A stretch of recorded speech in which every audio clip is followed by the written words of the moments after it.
Hi guys, this is going to be notes over forensic toxicology. You got these notes last class, actually you probably got them on the very first regular A day, so Monday. Some of you might have left them in those hanging folders by the door, so feel free to grab yours if yours is there. There are a few extra for the people who are absent, or if you honestly lost yours, you can go ahead and grab one, but there are not many because you were told to bring these back today. So we're just going to step through these notes. Hopefully you have your notes. Go ahead and grab a highlighter. You are paying attention to the things that I use my laser pointer to point out. That's the stuff that you are going to be highlighting. And then, of course, feel free to add in any additional information as I explain it or if I write it out for you. All right, so hopefully you're all ready to go. If at any point you need to pause the video because people are lost or you need to catch up, then feel free to do so for whoever is controlling this video.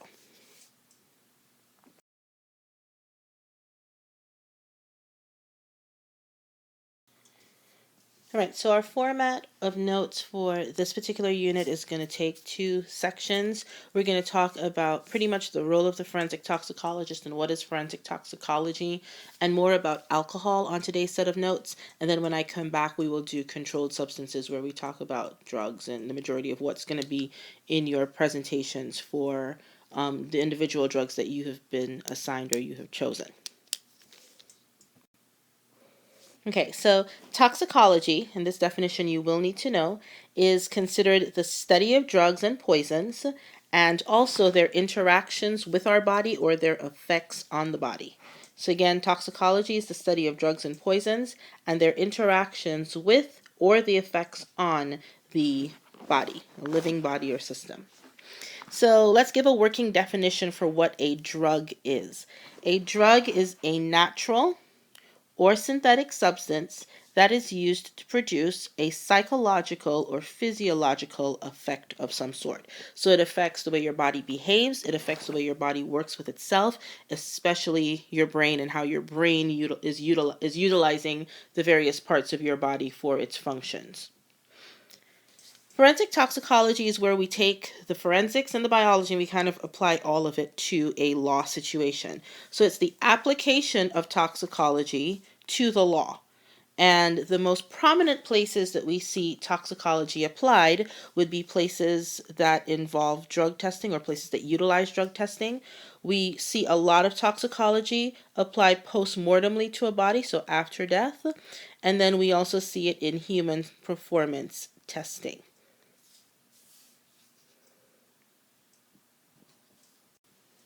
So starting with alcohol, alcohol is a really big deal, especially in North America. Kind of just the way it's viewed, it becomes this really big and special thing when you get to be a certain age and people kind of overdo it. So approximately 40% of traffic deaths in the US are alcohol related.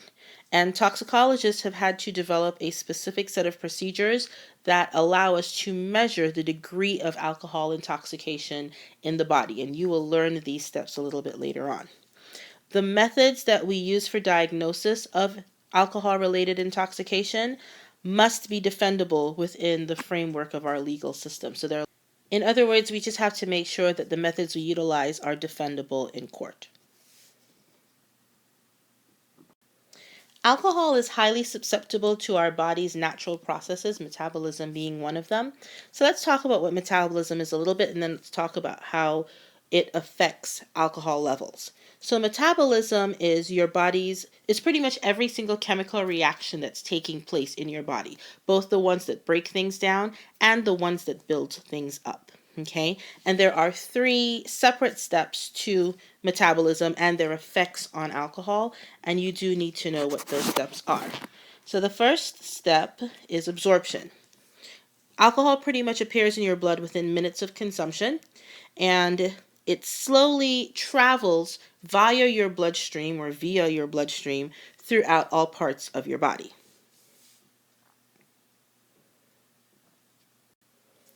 The next step is distribution. So once all of absorption is complete, then the alcohol is going to start to be distributed fairly uniformly throughout the watery parts of your body. And seeing as how your body is anywhere between 71 to 75% water, it gets distributed to a lot of parts and pieces, especially within your cells and the liquid sections of your body. Some of the factors, and you are going to be held responsible for this, so some of the factors that affect your absorption and distribution rate would be things like how fast you consume your alcohol, so the speed of consumption, the percentage of alcohol content, the quantity of alcohol consumed, and the quantity and type of food present in the stomach. Right? So speed of consumption, if you are drinking very quickly in a short period of time, you're going to have higher levels of alcohol than someone who is stretching out a drink for a prolonged period of time, generally speaking. People who drink alcohol that has a higher percentage than alcohol that has a lower percentage. So think Everclear versus like beer, for example. If you're drinking something that has a higher percentage alcohol content, you're going to be intoxicated faster. You're going to have higher levels of alcohol in your system. Again, quantity of alcohol in one night of drinking, you had 17 drinks versus the person who had 2 drinks. And then quantity and type of food present in the stomach. When you've eaten and there is food in your stomach, that slows down the rate at which alcohol is distributed and absorbed throughout your body, especially if that food is protein in nature or carbohydrate in nature. Right, and then the last step is elimination, so how you get rid of it. Your body is going to start eliminating alcohol as it circulates throughout the bloodstream. So as the blood's moving it around, at some point, fairly quickly, you start getting rid of it in small amounts. There are 2 main mechanisms for elimination. There is oxidation, which takes place in the liver, and then there is excretion, which happens through your breath, through your urine, and through your perspiration. So when you smell on someone's breath that they've had alcohol, that's literally one of the ways that your body is getting rid of the alcohol in the system. Now, when it comes to analyzing and determining blood alcohol levels, the best tissue to use would be brain tissue. However, since most of us are still alive and would like to hold on to our brains, it's not really readily available from a living individual. So blood alcohol concentrations are normally the next best step in determination. And it's because your blood concentration and your brain concentration are normally fairly directly proportional, like they're equal to each other. So measuring the quantity of alcohol consumed can be done by analyzing either your blood or your breath, hence the breathalyzer test.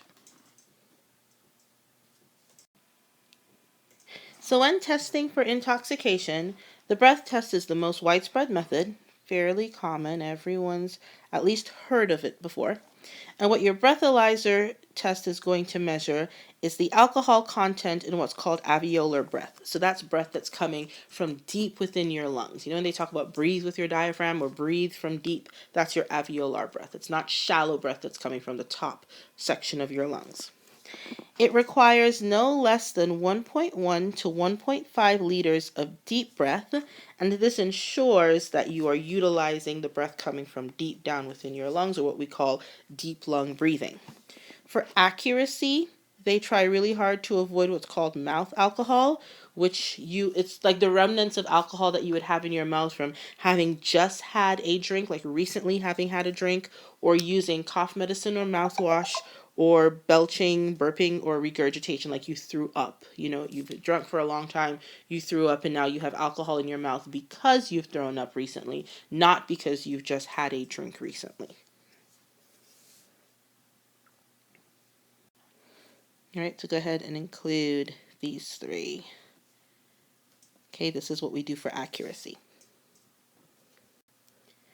Another method of testing for intoxication, and this is really more of a preliminary test just to kind of see if you are being influenced by something else, is your series of field sobriety tests.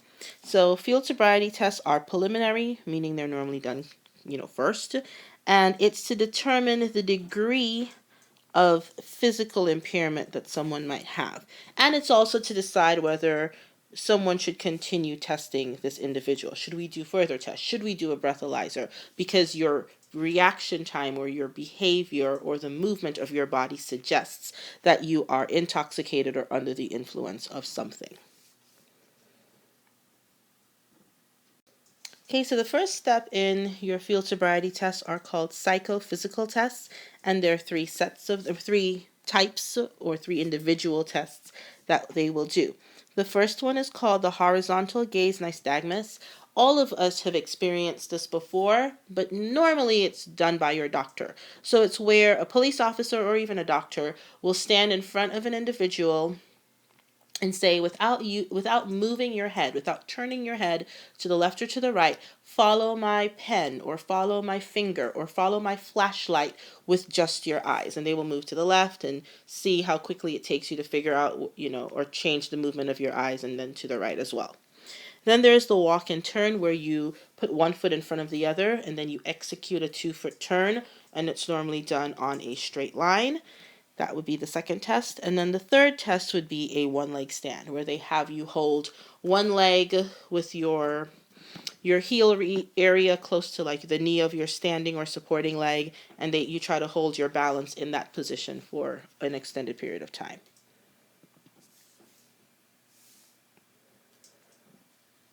And then if the police officer feels like you did not perform those three things to satisfaction, or they're still not completely sure about your current situation, they might decide to go ahead and do a preliminary breath test.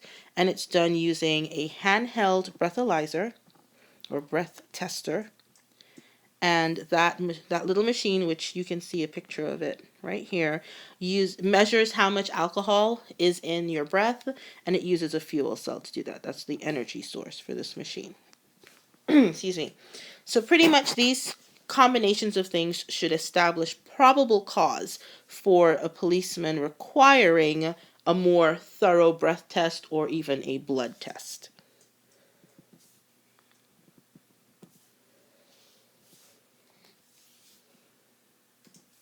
For the blood analysis, they are going to use a really accurate machine, which is called a gas chromatograph. And what it does is it separates the alcohol in your blood from any other chemicals in your blood or in the sample that they put into the machine. So we use it because, We use it because it is very accurate, high degree of accuracy. The name of the machine is the gas chromatograph.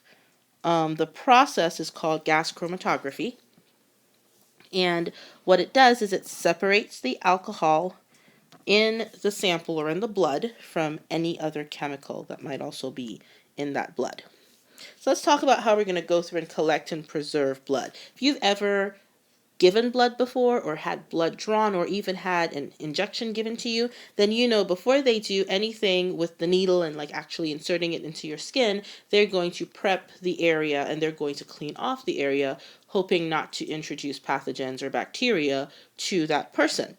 But most of our little pads or wipes that we use to clean those areas tend to be alcohol based. So before they actually put the needle in the person's arm, the first thing that they're going to do is clean it off with a non-alcoholic disinfectant, because they don't want to introduce alcohol if the person doesn't actually have alcohol in their system. They don't want alcohol of unknown sources other than what that person has consumed.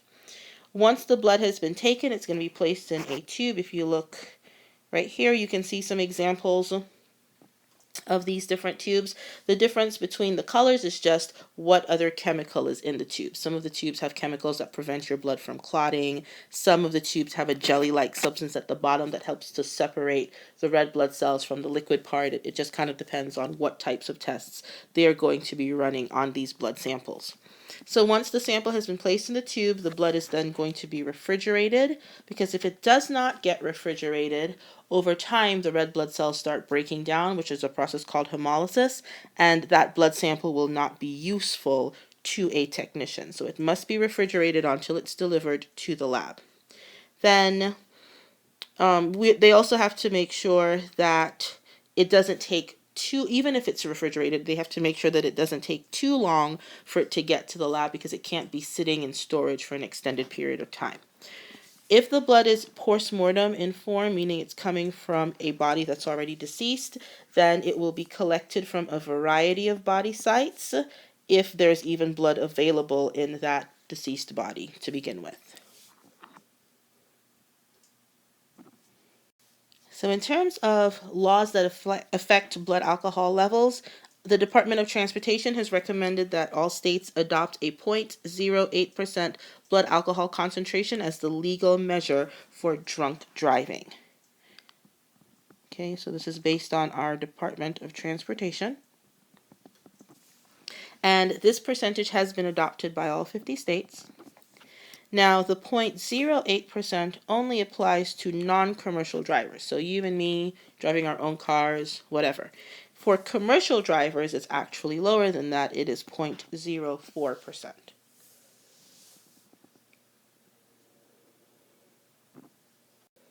Okay, so the job of the toxicologist. The role of your toxicologist is to study, bodily fluid, tissue, and organs for drugs and or poisons. Pretty much they're normally looking for a cause of death or cause of injury, but from the format of a poison or a drug. They may conduct post-mortem pathological examinations. So again, post-mortem meaning already deceased body. And they can also examine the personal effects, clothing, containers, possessions of the person in question or of the deceased. They may have to work with extremely small quantities of substances, so these people have to be very accurate. They have to be very well trained and completely and thoroughly know their job and how to do it. You have to be highly skilled and trained to do this particular job or role in a forensics lab. They must be able to detect, identify, quantify, and assess toxicity.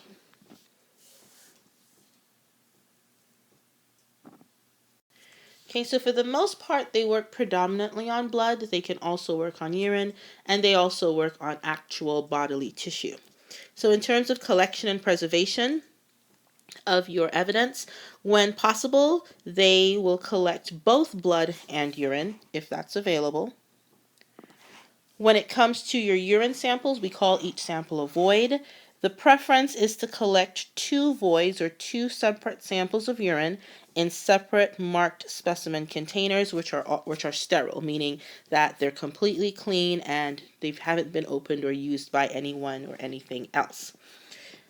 Normally, the blood is collected by a physician or a registered nurse. It's normally just 1 sample of blood, but the amount of blood that's collected depends on the type of test that is going to be used or done on that sample of blood.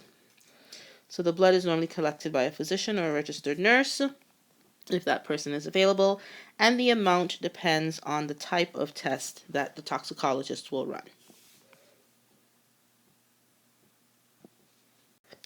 So there's a great deal of chemistry that goes within the field of toxicology. Drugs especially are normally chemical based, even the ones that are natural, and they can either be categorized as an acid or a base. So quick little chemistry recap. An acid is a compound that is capable of donating or giving away a hydrogen ion. A base is a compound that is capable of accepting a hydrogen ion. The difference between acids and bases are where they range or rank on the pH scale. So your pH scale is going to measure the strength of your acids and bases based on how many hydrogen ions are present or absent. The scale goes from 0 to 14, with 7 being neutral. The further away the number is from 7, the stronger the base or acid.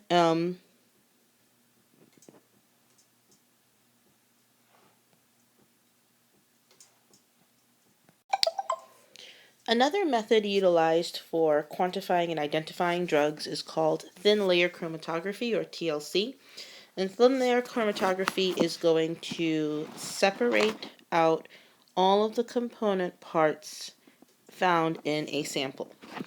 It is made up of a solid material, normally like some kind of filter paper, and a liquid material, a solvent that's capable of dissolving things and moving them. Each molecule that is in that sample is going to travel a certain distance up this filter paper, and how far it travels tells you a lot about the identity of that chemical. We will do a very simple version of this in lab when I come back. Okay, we've already talked about gas chromatography. It's the same principles we're separating out, but instead of a solid and a liquid phase, there is a liquid phase and a gas phase in gas chromatography. We also use a method called immunoassay, which is very similar to how we identify human blood versus animal blood. Hopefully you remember that picture that I drew you of the bunny rabbit, where we inject human blood, we let antibodies develop against that human blood in that rabbit, we take it out, and if they clump together, it tells us that we have human blood. If it doesn't clump, it tells us that we don't, so hopefully you remember that. Very similar process is used, but we use a specific drug antibody, and we're looking for the same thing. If it clumps, it tells us that that particular drug is present. If it doesn't clump, that particular drug is absent. This method is really good when you only have a small amount of, or low levels of drug in your sample, or you only have a small amount of sample to test. Okay, our confirmation test is a combination of gas chromatography and mass spectrometry. The gas chromatograph is done first, where we separate it out, and then each separate component is entered into what's called a mass spec, and that sample is broken down into its individual parts and pieces for identification. So this is our test, our confirmation test that we really do, that says, yes, we really do have a particular type of drug based on what it's made up of. So the gas part happens first, and then we put each part into a mass spec where it identifies the individual parts and pieces that make up that component. As we mentioned in our hair unit, we can detect drugs in hair. Drugs will remain in your bloodstream for up to about 24 hours. In your urine, it can be present for up to about 72 hours, but drugs become a permanent part of your hair's protein. So it's permanently trapped in the protein or the keratin that makes up your hair. As your hair grows, the location of the drug changes on your hair shaft, and it becomes a marker for the length of time since you have done that particular drug. Okay, now there are certain kinds of drugs that can even enter a hair's surface from environmental exposure or sweat. If you spend a lot of time in close proximity to someone who is using a particular kind of drug, we can see presence of that in your hair. This sometimes leads or causes a problem with the accuracy of testing hair for drugs. So it's not normally used as a confirmation test. It's normally used as a should we investigate this further test. Right, so there are some substances that are not used as drugs, but instead are used as poisons, like heavy metals. For example, arsenic and mercury are the most common ones, and it's the responsibility of your toxicologist to detect the presence of these heavy metals in a person's system. Carbon monoxide, is also a fairly common poison, and it's also one that's not, let's just say every case of carbon monoxide poisoning isn't, what's the word I'm looking for?